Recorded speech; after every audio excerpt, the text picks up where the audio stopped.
श्री स्वामी समर्थ. देऊळगाथा या चॅनलवर आपले पुन्हा एकदा स्वागत आहे.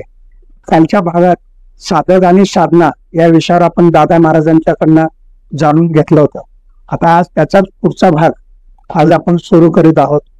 तर मी दादा महाराजांना विनंती करतो की काल नामस्मरण आणि जप या संदर्भात आपण बोललो होतो, त्याच्याबद्दल पुन्हा पुढील चर्चा दादांनी सुरू करावी.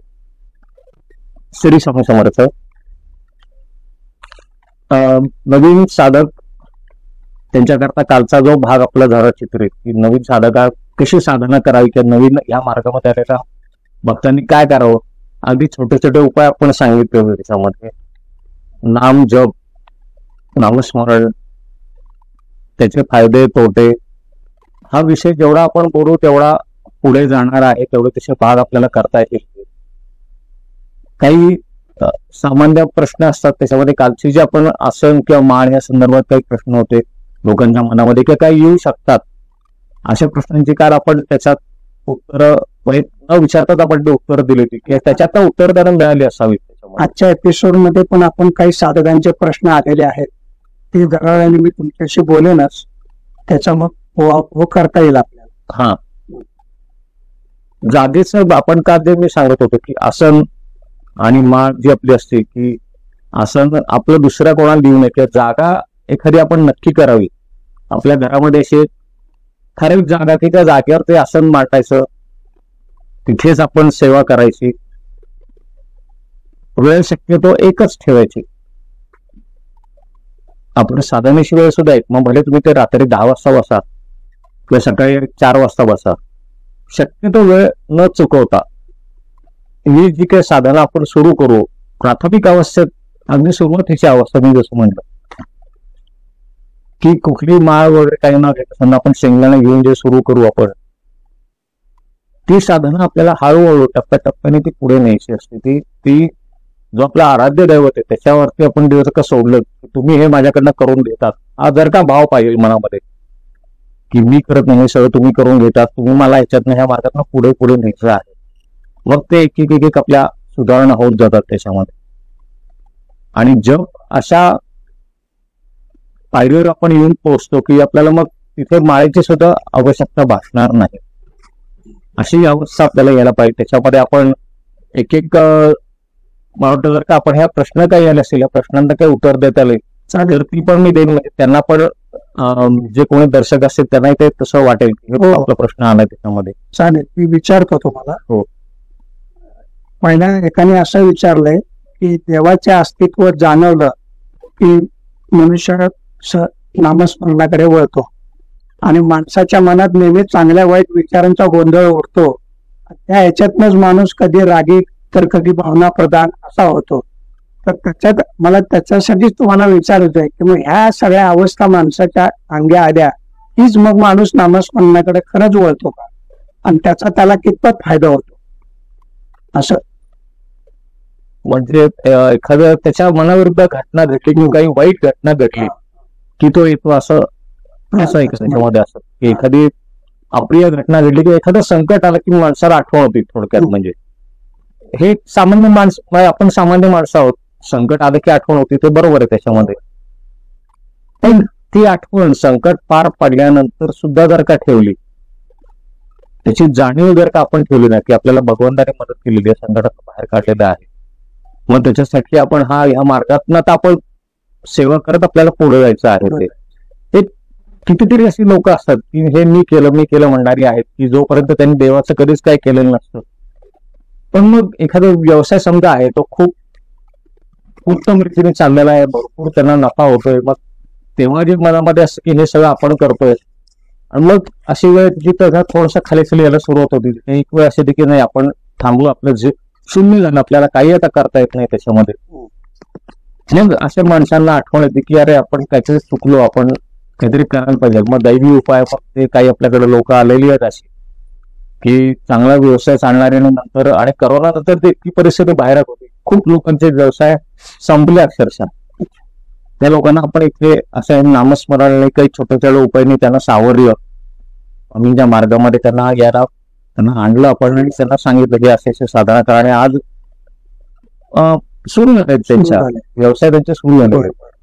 त्यामुळे हा जो प्रश्न आहे की एखादी घटना घडल्यानंतर अप्रिय घटना घडल्यानंतर हा गरज लागली तर भगवंताकडे येणार, पण हरकत नाही, ठीक आहे आलेत ते, त्यांना तो यश मिळालं त्याच्यामध्ये. चालेल. दुसरा एक प्रश्न असा आहे, निरंतर नामस्मरणामुळे आपलं जे कुळ असतं, कुळाची परंपरा शुद्ध होते का, असं नक्की काही असतं का तसं? हो, नक्की नक्की. आपण आपल्या कुळाबरोबर जे मागचं ते पूर्वसुकृत जे आहे आपलं, ते पूर्वसुकृताचा जो काही त्याच्यामध्ये आपल्याला भोगावे लागणारे जे भोग आहेत त्याची तीव्रता आपण ह्या जन्मात सुद्धा कमी करू शकतो. आणि आपल्या नामस्मरणाने जर का ते भोग संपले, वेळेचे संघ ते भोग संपले, तर आपली जी पुढची पिढी आहे त्यांना पण तो फायदा होऊ शकतो त्याचा. म्हणजे आपल्या बरोबर आपण मागच्या जन्माचा आणि त्याच्या आपल्या पुढच्या पिढीचा पण उद्धार नक्कीच करू शकतो. नामाच्या वलय म्हणतात, तर ते नामाचे वलय म्हणजे नक्की काय, आणि आपल्या मनात जे काही विचार वगैरे सुरू असतात चांगले वाईट, ते सुद्धा ते देवाला खरंच कळतात का, असं त्याच्याबद्दल काही? होणार ना, होतं तसंच होतं. वलय, नामाचा वलय आपल्या भोवती आलं की आपल्याला जे आपण म्हणतो तेज किंवा काय असतं, ते कसं असतं, ते नामस्मरणाने आपल्या भोवती एक अगोदर काही वेळे असतात वाईट शक्तींचे म्हणा किंवा आपण ज्या केलेले पापकर्माचे ते वेळे असतात, नामस्मरण ते वेळे तुटायला सुरुवात होते. आणि मग आपल्या भोवती त्या नामस्मरणाचं वलय आपोआप तयार होतं. जे चांगलं असतं, जे अगोदर जे असतं ते वलय पापाचं असतं, ते तुटल्यानंतर पूर्ण किंवा नामस्मरणाचं वलय, मग आपण म्हणतो अरे त्याच्या चेहऱ्यावर किती तेज आहे, अमृत असं ते तेज त्याच्यात असं की ते पापाचं वलय ते तुटलेलं असतं नामस्मरणाने, ते तेज आलेलं असतं त्याच्यामध्ये. हा नामस्मरणाचा फायदा तो होतोच. म्हणजे आपल्याला तो दिसत जरी नसला तरी तो एक एक घाव त्या वलयावरती पसर असतो. जे पहिलं पापकर्म आपली तोडली जात असतात सगळी नामस्मरणाने, म्हणजे आपलं ती दिसत नाही आणि क्रिया होत असते त्याच्यामध्ये. आणि त्याच्यामध्ये पुढचं काय होतं, एकाच प्रश्न दोन प्रश्न त्याच्यात म्हटलं तर आपल्या मनात काय सुरू आहेत भावना ह्या देवांना समजतात. बरोबर आहे ना. आपण जे करतो ना, आरती करतो किंवा ते नामस्मरण करतो ना, ते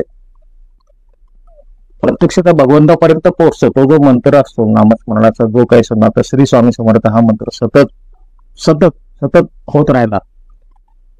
मी नेहमी असं प्रार्थना करतो की माझ्यामध्ये अंतर्मन जे आहे ना, त्याच्यामध्ये स्वामींचं नाम सतत, त्याचा तो नामाभिषेक स्वामींच्या चरणावर घडत राहावा असा. म्हणजे आपण आपल्या हृदयातनं जे नाम निघालं सतत तिथपर्यंत पोहोचत राहावं.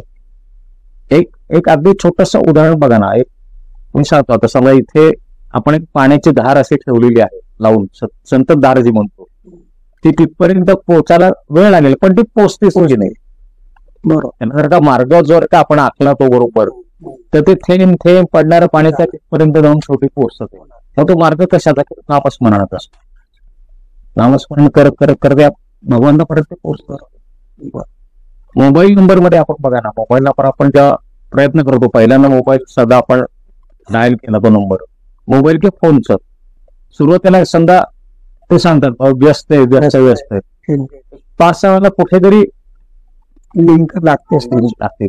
मग ते लिंक कशी लागते की तो समोरचा जर का तो काही का आउट ऑफ कव्हरेज एरिया सांगतात, तो जर का पुढे आला, मग त्याला पुढे आणायचं आपण जे इकडनं जो नंबर लावत असतो, मग तो पुढे येतो, मग त्या कव्हरेज एरियाच्या बाहेर तो बरोबर ते लागतं. तसं महाराज लांब आहेत पण आपल्याकडं ते 4 पावलं ते पण पुढे येतात ना. बरोबर. पुढचा असा आहे एक प्रश्न, जागृत देवस्थानं असतात बऱ्याच ठिकाणी, आपण म्हणतो जागृत गणपती, जागृत दुसरा देव. जागृत देवस्थानं जी आहेत तिथं जर काही नामस्मरण केलं त्या जागी, तर त्याचे फायदे काही असतात का? आणि देवाचे नाम, तिथलं देवाचं जे काही आपण नामस्मरण करतो त्याचं स्वरूप एक्झॅक्ट कसं असावं? तिथे गेल्यानंतर तेवढं पवित्र कोणत्या मंदिरामध्ये, आता आपण जेव्हा इथे येतो, इथं बघतो आपण की बरीचसे लोक म्हणतात की जेव्हा आपण बाहेर न येतो, इथे आल्यानंतर लगेच काहीतरी जाणवतं. ते जाणवतं का की महाराजांचं अस्तित्व इथे आहे, इथे रोजच्या रोज पूजा आरती सगळं घडलेलं असं, येणारे लोक इथे बसून नामस्मरण करत असतात. हा जो तयार झालेला हा मंदिराचा जो भाग आहे संपूर्ण, तोच मुळात संपूर्ण असं स्वामींच्या अस्तित्वाने तो भारावलेला असतो. तिथे आपण आल्यानंतर एक माळ जरी केली तरी त्याचा फायदा आपल्याला जवळ 10 पट येतो.